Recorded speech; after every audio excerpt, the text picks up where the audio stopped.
Hello everyone, welcome to UPSC geopolitics.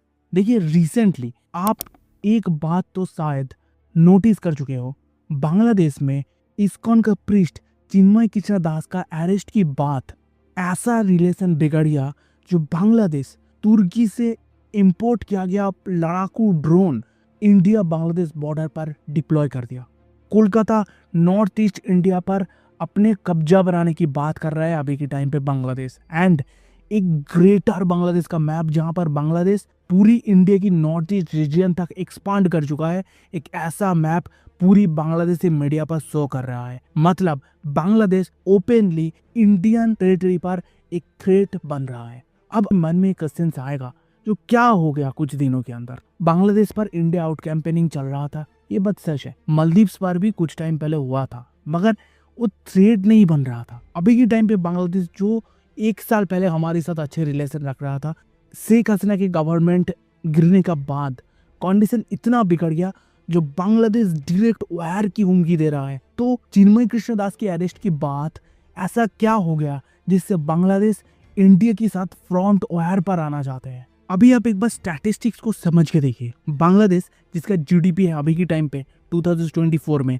451 billion US dollar, जहां पर India 3.89 trillion US dollar, world का top largest economy में एक है इंडिया। ठीक है, ये बांग्लादेश इंडिया को आंख दिखा रहा है। आप समझो, बांग्लादेश जो मिलिट्री पावर पे इंडिया के सामने एक छोटा सा बच्चे जैसा है। इंडिया अभी के टाइम पे वर्ल्ड का थर्ड लार्जेस्ट सुपर पावर है। ठीक है, एयरफोर्स देख लो, नेवी देख लो, ग्राउंड आर्मी देख लो, स्पेशल फोर्स देख लो, हर जगह में Indian military one of the superior military है and one of the biggest military system भी है। उसके सामने बांग्लादेश इंडिया को आंख दिखा रहा है। ठीक है, मतलब ऐसा क्या है जो बांग्लादेश ये जानते हैं 1971 की वार में इंडिया ने उसी टाइम पर पाकिस्तान को हटा के पाकिस्तानी आर्मी के सामने खड़े होके बांग्लादेश को रक्षा किया था एंड बांग्लादेश का फ्रीडम लेके दिया था। ठीक है, ये बात सच है जो बांग्लादेश इंडिया के अलावा कभी भी फ्री हो ही नहीं सकते पाकिस्तान से, क्योंकि इंडियन आर्मी ही मेन रोल निभाया था बांग्लादेश में 1971 में वार पर, पाकिस्तान से बांग्लादेश को अलग करने के लिए, बांग्लादेश को फ्रीडम दिलाने के लिए। मगर फिर भी बांग्लादेश ये सब जानते हुए जब 1971 की वार में इंडिया ने पाकिस्तान को हटा दिया था, और आज के टाइम पे जब 2024 पाकिस्तान और भी ज्यादा नीचे गिर चुका है, जिसका मिलिट्री सिस्टम गिर चुका है, इकोनॉमी गिर चुका है and India one of the superior country बन चुका है, फिर भी बांग्लादेश इंडिया को आग दिखा रहा है। इसका पीछे क्या वर्ल्ड का कोई बड़े सुपर पावर के हाथ है, या बांग्लादेश के पास ऐसा कोई स्ट्रैटेजी है जिससे बांग्लादेश इंडिया को कड़े टक्कर दे सकता है? क्या है असली राज? क्यों बांग्लादेश एक सुपर पावर की तरफ आग दिखा रहा है? एक छोटे से कंट्री जिसके पास ठीक से अपने आप को रक्षा करने के लिए मिलिट्री सिस्टम भी नहीं है, उस कंट्री के पास इतने सारी पावर और कॉन्फिडेंस आ कहां से रहा है? अभी इंडिया बांग्लादेश का इस रिसेंट कन्फ्लिक्ट को हम यूपीएससी पर्सपेक्टिव पर 3 क्वेश्चंस में डिवाइड करके एक्सप्लेन करेंगे। पहला, चिन्मय कृष्ण दास का अरेस्ट का बाद इंडिया बांग्लादेश रिलेशनशिप के अंदर ऐसा क्या क्या घटना घट गया जिससे बांग्लादेश इंडिया की सामने फ्रंट वार की थ्रेट दे रहा है। दूसरा, देखो, बांग्लादेश इंडिया की सामने एक बहुत छोटा कंट्री है। मिलिट्री पावर की तरफ से देखो और इकोनॉमिकल पावर की तरफ से देखो, हर डायरेक्शन में बांग्लादेश के लिए इंडिया की सामना करना इम्पॉसिबल है। मगर फिर भी बांग्लादेश ये कर रहा है, इंडिया को थ्रेट दे रहा है एंड नॉर्थ ईस्ट रीजन को डिवाइड करने का बात कर रहा है। मतलब वहाँ पर खुद का पावर एस्टेब्लिश करने की बात कर रहा है।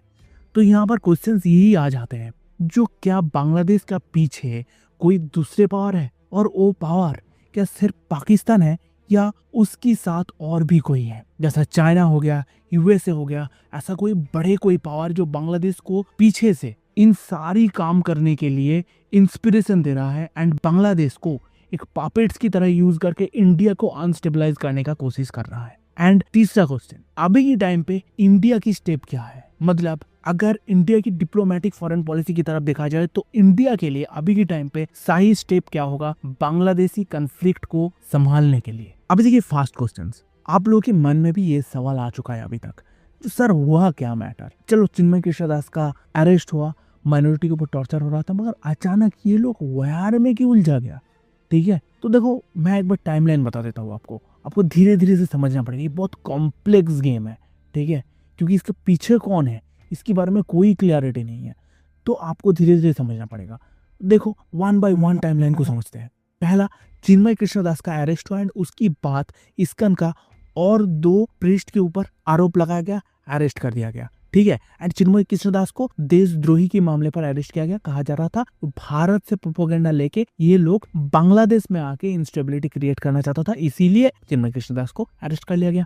उसके बाद चिन्मय कृष्णदास का जो लॉयर था उसके ऊपर अटैक हो गया, वो आईसीयू में अभी तक एडमिट है, ठीक है। फिर बांग्लादेश मीडिया ने एक प्रोपेगेंडा चलाया, देखो यहाँ पर जो माइनॉरिटी है वो तो एकदम सेफ ठीक ठाक है, इंडिया से प्रोपेगेंडा आ रहा है, इंडिया इसको दिखा रहा है कि बांग्लादेश में माइनॉरिटी का ऊपर टॉर्चर हो रहा है। ये तो इंडियन मीडिया का एंड इंडियन फॉरेन पॉलिसी का प्रोपेगेंडा है बांग्लादेश को इंस्टेबल करने के लिए। ये बांग्लादेशी मीडिया ने प्रचार किया, स्प्रेड किया हाई लेवल में। उसके बाद देखो बीएनपी ने क्या किया, इंडिया आउट कैंपेनिंग को फायर अप कर दिया, मतलब जो इंडियन गुड्स था, ठीक है, उसको जलाया गया लोगों के सामने, एकदम मीडिया के सामने। एंड आपको पता होना चाहिए बीएनपी का बहुत सारे leader pro Pakistan and pro China है, ठीक है। अब देखो इसके बीच में शेख हसीना का बयान आया माइनॉरिटी के ऊपर टॉर्चर के बारे में, जो रिसेंट गवर्नमेंट माइनॉरिटी के ऊपर टॉर्चर कर रहा है, शेख हसीना ने बयान दिया।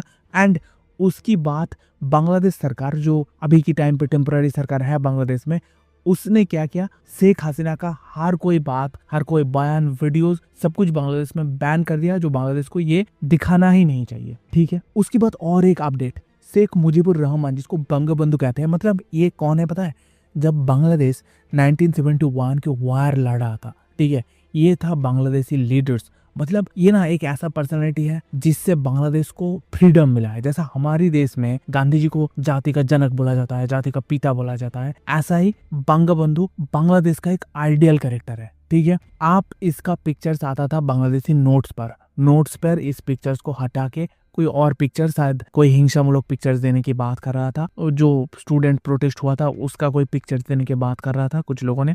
एंड उसकी बात देखो चाइना का एंट्री होता है इसी जगह में।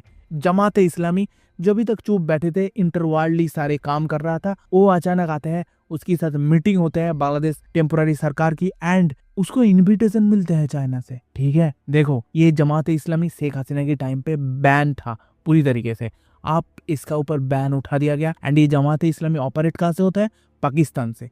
पैसा कहाँ से मिलता है, चाइना से, ठीक है। आप देखो रिसेंटली पाकिस्तानी का जो कार्गो शिप्स है वो वहाँ बांग्लादेश पर जा सकते हैं and without any security check Bangladesh के अंदर घुस सकते हैं, उसके सारी सामान जा सकते हैं, सारे लोग जा सकते हैं, ठीक है। मतलब एक तरफ से एक बात अब समझ लीजिए, अभी की टाइम पे पाकिस्तान से कोई भी लोग बांग्लादेश पर विदाउट एनी सिक्योरिटी चेक जा सकते हैं। मतलब यहाँ से आपको समझ में आ जाएगा शायद दाल में तो कुछ काला है, ठीक है, सिर्फ काला ही नहीं पूरा दाल ही काला है, ठीक है। उसके साथ देखो रिसेंटली बांग्लादेशी डिप्लोमेट जो कलकत्ता अगरतला में पोस्टेड था उसको बांग्लादेशी सरकार ने रिटर्न बुला लिया गया। मतलब हर जगह से, हर तरीके से अभी की टाइम पे बांग्लादेश का जो टेम्पररी गवर्नमेंट है, मतलब मोहम्मद यूनिस का जो गवर्नमेंट है, वो चाह रहा है इंडिया के साथ किसी भी हालत में रिलेशन पूरी तरीके से ख़त्म कर दिया जाए एंड रिलेशन को जितना हो सके उतना ख़राब बना दिया जाए, ठीक है।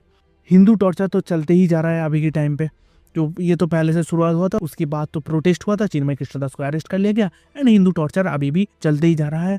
तमाम न्यूज़ बहुत खराब से खराब, बहुत ही बदतर न्यूज़ सामने आ रहा है अभी भी, ठीक है। उसके साथ देखो वेस्ट का जो न्यूज़ आउटलेट था वो तो निकलते ही जा रहा है अभी भी, ठीक है। माइनॉरिटीज़ की सेफ्टी के बारे में, टॉर्चर के बारे में काफ़ी सारी न्यूज़ सामने आ रहा है वेस्ट न्यूज़ आउटलेट से भी। उसके साथ यूएसए ने काफ़ी सारे बयान दे रहा है, यूएसए ने माइनॉरिटी सेफ्टी के बारे में बात कर रहा है। अब उसी के अंदर बांग्लादेशी लोगों ने, मतलब बांग्लादेशी जो आम जनता है वो भड़क उठते हैं, पूरी इंडियन आउट कैंपेनिंग को आउटरीच में लेके जाते हैं, सोशल मीडिया पर पूरी तरीके से हाई लेवल अप कर दिया इस पूरी चीज़ों को, जो इंडिया हमारा एक बहुत बड़ी दुश्मन है। साथ में बांग्लादेशी गवर्नमेंट ने इंडिया बांग्लादेश बॉर्डर पर, जहां पर most of the Siliguri corridors हैं, एकदम नैरो एरिया जिसको सबको चिकन स्नेक कहते हैं, इस एरिया पर तुर्की से खरीदा गया ड्रोन, बहुत ही लड़ाकू ड्रोन है ये, ठीक है, इसको यहाँ पर डिप्लॉय कर दिया एंड इंडिया ने यहाँ पर बीएसएफ को हाई अलर्ट में डाल दिया। उसकी बाद देखो ऐसा बयान आते जा रहा है जो हम 4 दिन के अंदर कलकत्ता तक पहुंच जाएंगे, कलकत्ता पर अपना झंडा गाड़ देंगे, कलकत्ता पर एग्रेसिवली पहुंच जाएंगे, मतलब बांग्लादेश कलकत्ता अपने अंदर ले लेंगे, दिल्ली पहुंच जाएंगे तो तमाम की बातें चल रहा है बांग्लादेश में, ठीक है, और कंडीशंस और ज़्यादा खराब हो गया। देखो अभी तक आपको लगेगा यहाँ पर चाइना पिक्चर में है, पाकिस्तान पिक्चर में है, मतलब बहुत सारी एजेंसीज जो इंटरवर्ल्डली काम कर रहे हैं बांग्लादेश में, उसका पीछे चाइना के हाथ हो सकते हैं, पाकिस्तान के हाथ हो सकते हैं। देखो पिक्चर इतना क्लियर नहीं है, मगर ब्लार में किसी का हैंड, रेड हैंड, मतलब चाइना का रेड हैंड तो देखने के लिए मिल रहा है, ठीक है। मगर इस पूरी रीजन पर अभी तक जो शुरुआत में हुआ था, जो नैरेटिव आया था, जो शायद अमेरिका ने बहुत बड़ी गेम खिलाई है, अमेरिका एकदम हाथ धो के बैठा है, अमेरिका का कोई भी मैटर सामने नहीं आ रहा है, अमेरिका तो उल्टा अच्छे बयान दे रहा है, ठीक है, माइनॉरिटी की सेफ्टी के बारे में बात कर रहा है। तो अमेरिका शायद इस सिस्टम पर नहीं है। तो मैं आपको कह देता हूँ ये सोच आपका पूरी तरीके से गलत है। यहाँ पर अमेरिका एक बहुत बड़ी गेम चेंजर है, ठीक है। एंड अभी के टाइम पे बांग्लादेश में ना एक बैक हैंड गैप तैयार हुआ है। अभी क्या है ये बैक हैंड गैप, तो मैं आपको समझाऊंगा। चलिए नेक्स्ट क्वेश्चन पर डिस्कस करते हैं। कौन है वो game changer geopolitical power? Only Pakistan, China, USA और वेस्ट? कौन है? मगर इसके बारे में समझने से पहले मेरा एक क्वेश्चन है। देखो जनवरी 2024 पर इलेक्शन होते हैं बांग्लादेश पर, आवामी लीग जीत के आते हैं एंड उसकी बात 6 मंथ्स नहीं बीतते हैं, ऐसा प्रोटेस्ट शुरू होते हैं, शेख हसीना देश छोड़ के, गवर्नमेंट तोड़ के देश से बाहर भाग जाते हैं। हमारा इंटेलिजेंस एजेंसी क्या कर रहा था उस टाइम पे? मतलब हमारा जो डिप्लोमेट्स था, IFS Indian foreign service officer था, क्या कर रहा था? उसके पास कोई इंफॉर्मेशन नहीं था, कुछ पता ठिकाना नहीं था। देखो दूसरी तरफ उससे पहले मणिपुर पर, नॉर्थ ईस्ट पर इंस्टेबिलिटी होकर बैठा था, ठीक है। एंड जब आवामी लीग का गवर्नमेंट, मतलब शेख हसीना का गवर्नमेंट खत्म हो गया, मतलब शेख हसीना देश छोड़ के चले गए, उसकी बात आईएसआई से बांग्लादेश में बैन हटा दिया गया, जमात इस्लामी सामने आ गया, ठीक है। अब मुझे भी ये बात समझ में नहीं आया, जो इंडियन इंटेलिजेंस ऑफिसर्स के पास क्या सच में कोई इंफॉर्मेशन था? मतलब जो हो रहा था होते गया, इंडिया की कोई भी स्टैंड नहीं था इस पूरी मामले पर, ठीक है। तो इसका आंसर तो मुझे भी नहीं पता।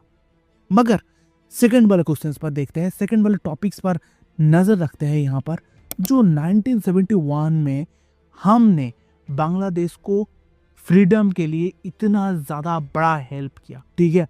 हमारी army general, army military power सब कुछ जाके वहाँ पर डिप्लॉय हो गया था एंड बांग्लादेश को एक इंडिपेंडेंट कंट्री के तौर पे खड़े किया।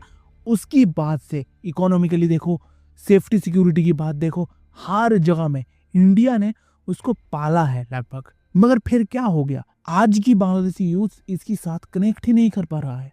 देखो 1971 और 2024 बहुत बड़ी टाइम गैप है। जरूर ये बात सच है, बांग्लादेश के लोगों ने ये बात जानते हैं कि इंडिया ने बांग्लादेश को हेल्प किया था फ्रीडम के लिए, फ्रीडम फाइट के लिए, ठीक है। मगर अभी के टाइम पे बांग्लादेशी यूथ्स के अंदर एक नैरेटिव बैठ गया। देखो वहां पर बांग्लादेश को हेल्प करते हुए इंडिया को ज्यादा प्रॉफिट हो गया। क्यों? क्योंकि बांग्लादेश इंडिया की सपोर्ट में आ गया एंड चाइना अगर इंडिया के ऊपर काउंटर करे तो बांग्लादेश एक बहुत बड़ी जियोग्राफिकल प्रॉफिट था। मतलब बांग्लादेश का जो जियोग्राफिकल पोजीशन था वो इंडिया के लिए एक जियोपॉलिटिकल प्रॉफिट था, ठीक है। मगर इंडिया ने कभी इतने बड़ा एक अच्छे पोजीशंस का देश, मतलब बांग्लादेश का, इतने सारी सपोर्ट की बात भी बांग्लादेश को इक्वल नज़र पे नहीं देखा।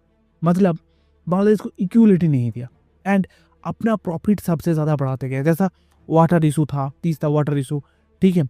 बांग्लादेश का पॉलिटिक्स में वो लोग मानते हैं इंडिया इंटरफेयर करते हैं, ठीक है। तो ये सब मैटर एंड किसी न किसी वजह से अभी के टाइम पे बांग्लादेशी यूथ्स उस पुराना 1971 वाले वार के साथ, मतलब बांग्लादेशी फ्रीडम फाइट के साथ खुद को कनेक्ट नहीं कर पाते हैं। ग्लोबली सबसे बड़ी बात पावर ग्रोथ की वजह से बांग्लादेश अभी के टाइम पे खुद को इनसिक्योर फील करते हैं। मतलब देखो इंडिया ने थर्ड लार्जेस्ट सुपर पावर बन गया, पूरा वेस्ट इंडिया को सपोर्ट करते हैं, यूएन सिक्योरिटी पर मेंबरशिप का दावेदार बन गया, ब्रिक्स का one of the greatest power बन गया, एशिया का 3 सुपर पावर में एक है, ठीक है, रसिया, चाइना, इंडिया। अब इंडिया के साथ वेस्टर्न कंट्री बहुत सारी ट्रीटी साइन कर रहे हैं, डिफेंस ट्रीटी। फ्रांस को देख लो, बहुत सारी वेस्टर्न कंट्री है, ठीक है। इंडिया की आर्मी पावर धड़ाधड़ ग्रो कर रहा है, इंडिया की इकोनॉमी, जीडीपी ग्रोथ, हर जगह से इंडिया एक पावरफुल इंडेक्स बनते जा रहा है। इंडिया एक अभी के टाइम पे थर्ड लार्जेस्ट सुपर पावर है एंड इसकी वजह से देखो ये बात ना क्लियर है, बांग्लादेशी लोग अपने आप को इनसिक्योर फील करते हैं। वो लोग मानते हैं शायद इंडिया हमारा अंदर की जो पॉलिटिक्स है उसी पॉलिटिक्स के अंदर हाथ बैठाने वाला है, उसी पॉलिटिक्स को इन्फ्लुएंस करने वाला है। क्लियर बात है ना। देखो, आपका पड़ोसी आपको हाई लेवल पर आपका वेल्थ, आपका जो पूरा एस्टेट है उसका ग्रोथ देखेगा, मतलब आपके बड़े घर बन रहा है, आपका गाड़ी आ रहा है, बंगलो बनते जा रहा है, आप बड़े से बड़ा लग्जरी चीजें यूज कर रहे हैं, तो वो ऐसा भी एक मतलब अंदर ही अंदर ना एक टूटा हुआ महसूस करेगा, एक इनसिक्योरिटी फील आएंगे। ठीक है, सोसाइटी पर देखो मेरे ही पड़ोसी इतना कुछ कर रहा है, मैं कर नहीं पा रहा हूँ, तो ये इनसिक्योर फील आ जाते हैं।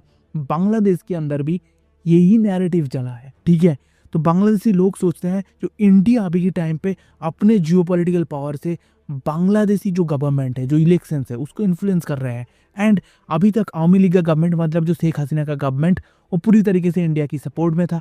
ठीक है, तो बांग्लादेशी यूथ्स ये मानते हैं जो आवामी लीग यानी शेख हसीना शायद इंडिया का एक पपेट्स है। ठीक है, अब देखो उसके साथ जो इस्लामिक रिवॉल्यूशन है बांग्लादेश पर हुआ है, जिसकी वजह से हिंदू माइनॉरिटीज़ के ऊपर ग्राउंड लेवल पर भी बहुत सारी टॉर्चर हुआ है। अब देखो मैं आपको और एक बात कह देता हूँ, जो यहाँ पर हिंदू टॉर्चर हुआ है ना, ठीक है, वो ना इंडिया को एक टीज करने के लिए था। देखो, हिंदू के ऊपर टॉर्चर करेगा बांग्लादेशी इस्लामिक लोग जो इस्लामिक भावधाराओं की मानते हैं, ठीक है, तो इंडिया को बुरा तो लगेगा, मतलब इंडिया पर हिंदू मेजोरिटी है, अब बुरा लगेगा।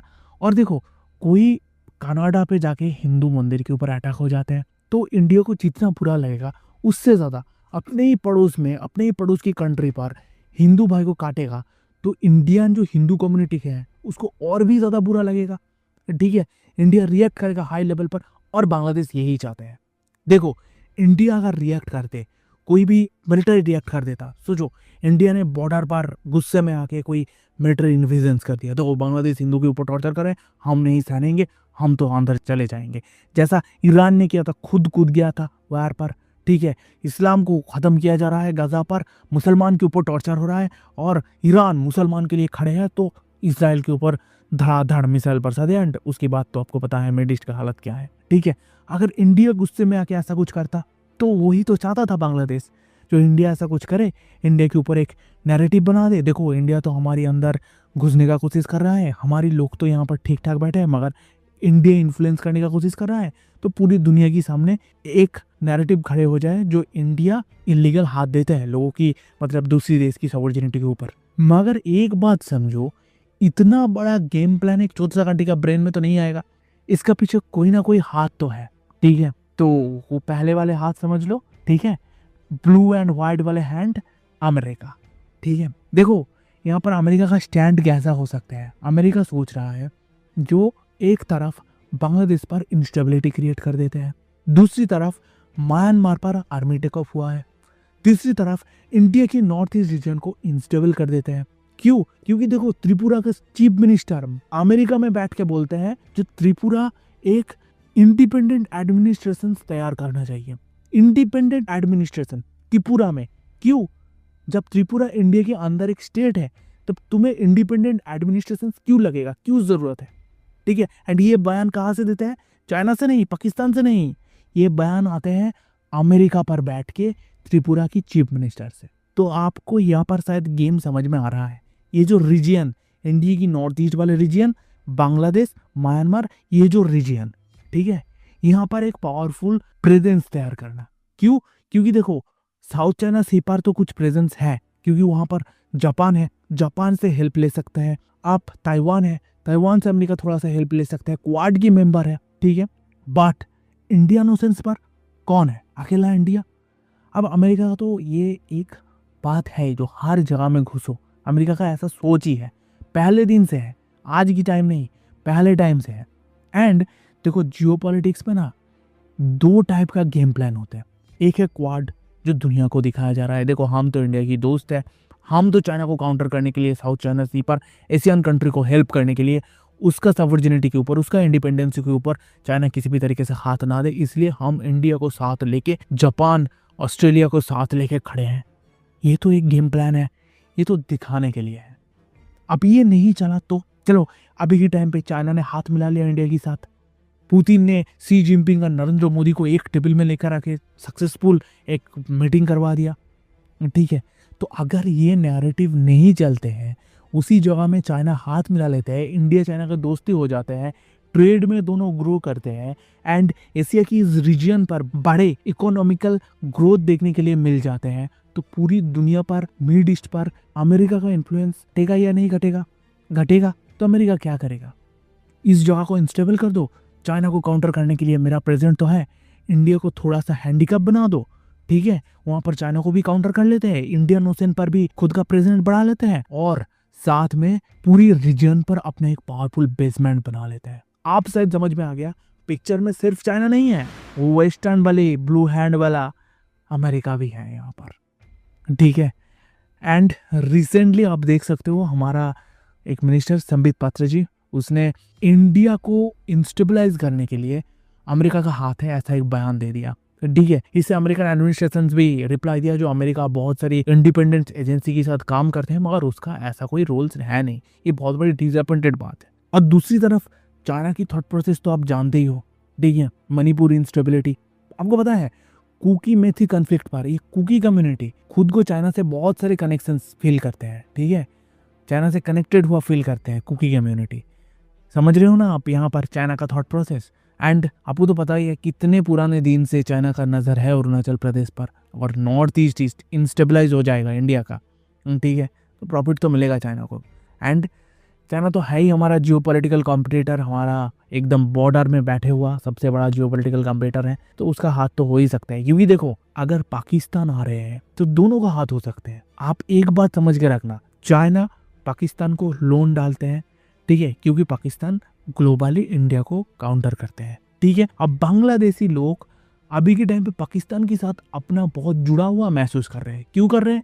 क्योंकि मैंने आपको समझाया, बांग्लादेशी यूथ अभी के टाइम पे उस पुराने 1971 वाले वायर के साथ खुद को जोड़ नहीं पाते, जिसकी वजह से वो इंडिया को एज ए ग्लोबल थ्रेट्स दिखते हैं एंड ग्लोबली पाकिस्तान इंडिया की ऑपोजिशन पर हार्ड कोर काउंटर करते हैं, ठीक है। ग्राउंड लेवल पर देखो, एडमिनिस्ट्रेशन लेवल पर देखो, पॉलिटिकल लेवल पर देखो, इंडिया इंडिया इंडिया ये नैरेटिव से पाकिस्तान पर एकदम हाई अप है पॉलिटिकल पावर को अपने हाथ में रखने के लिए। एंड यही नैरेटिव पाकिस्तानी आर्मी चलाते भी है पाकिस्तान के अंदर। तो ऐसा नैरेटिव अगर पाकिस्तान चला रहा है तो बांग्लादेश जो इंडिया को थ्रेट मानते हैं वो पाकिस्तान के साथ जुड़ा हुआ महसूस करते हैं, ठीक है। अब पाकिस्तान के पास तो उतना पावर है नहीं, खुद का रोटी नहीं है, खुद का करंट नहीं है, वाटर नहीं मिल रहा है, ठीक है। ये लोग इंडिया के ऑपोजिशन पर काउंटर कैसे करेगा? खुद का लोगों को खाना नहीं मिल रहा है, ये लोग कैसे करेंगे? तो हाथ तो चाइना का हो सकते हैं, मगर यहाँ पर अमेरिका को भी मत छोड़ना, क्योंकि पाकिस्तान को बहुत सारे वेपन सप्लाई अमेरिका ही करते हैं, ठीक है। कभी भी अमेरिका खुल के ये नहीं कहता है कश्मीर वाला पार्ट है वो इंडिया का है, आज तक अच्छे से बयान नहीं दिया। शायद ट्रम्प आने की बाद चीज़ें बदल सकते हैं, क्योंकि ट्रम्प कभी ज़्यादा पॉजिटिव इंडिया के बारे में, बट आज तक अमेरिका ने ये बात खुल के नहीं बोला। ओबामा की टाइम पकड़ लो, जो बाइडेन की टाइम पकड़ लो, सब कुछ पकड़ लो, देख लो। तो एक बात तो क्लियर है, यहाँ पर पीछे अमेरिका हो सकते हैं और उसी साथ कुछ वेस्टर्न पावर भी हो सकते हैं, क्योंकि देखो वेस्टर्न कंट्री भी पसंद नहीं करते इंडिया को। वेस्टर्न्स काफ़ी सारे रिपोर्टर्स की जलन होता है जब इंडिया यहाँ पर वंदे भारत इंडिया पर लेके आते हैं, ठीक है। वो लोग दिखाते हैं देखो हम तो बुलेट ट्रेन पर चल रहा है और इंडिया के लोग झूलते झूलते जा रहा है, ये सब पता है आपको, ये सारी नैरेटिव्स। तो वेस्टर्न दुनिया भी हमें बहुत अच्छा आंखों से तो देखते नहीं है, और चाइना भी हो सकते हैं। मतलब देखो ब्लार हैंड तो है किसी का, मगर किसका है इसको ऑब्जर्व करने की ज़रूरत है। चलिए थर्ड क्वेश्चन पर डिस्कस करते हैं। अभी इंडिया का स्ट्रैटेजी क्या होना चाहिए बांग्लादेश के बारे में? देखो इंडियन स्ट्रैटेजी मैंने आपको सिंपल भाषा में समझाता हूँ, लाठी से मारो मगर ज़्यादा हल्ला मत करो, मतलब इन लोगों का चुप के कमर को तोड़ दो, ठीक है। ये होना चाहिए इंडिया की स्ट्रैटेजी, क्योंकि अगर ये नहीं करा इंडिया तो देखो एक तरफ पाकिस्तान, दूसरी तरफ चाइना, तीसरी तरफ बांग्लादेश, पूरी एरिया ही इनसिक्योरिटी से भरी हुई है, ठीक है। तो यहाँ पर इंडिया को गेम कैसा खेलना चाहिए? देखो टेक्सटाइल इंडस्ट्री, बांग्लादेश का टेक्सटाइल इंडस्ट्री से बांग्लादेश का मोर देन 50% इनकम जनरेट होता है। मतलब बांग्लादेश का इकोनॉमी का बहुत बड़ी पिलर है टेक्सटाइल इंडस्ट्री, ठीक है। इसका कॉटन कहाँ से इंपोर्ट होता है? बांग्लादेश में इंडिया से इंपोर्ट होता है, मतलब कॉटन एक्सपोर्ट करता है इंडिया। इसको ओपन रखो, ठीक है। एंड इंटरवर्ल्डली टैक्स इतना बढ़ा दो, जब ये लोग इंडिया पर बेचने आएंगे इसका टेक्सटाइल मटेरियल, ठीक है, तो क्या करोगे, उस पर टैक्स बढ़ा दो और वो लोग बेच ही ना पाए। किसी भी तरीके से बैन लगा दो, इंटरवर्ल्ड गेम खेल दो, टैक्स बढ़ा दो, जो करना है कर लो, मगर इन लोगों को इंडिया पर एक्सपोर्ट करने नहीं देना चाहिए।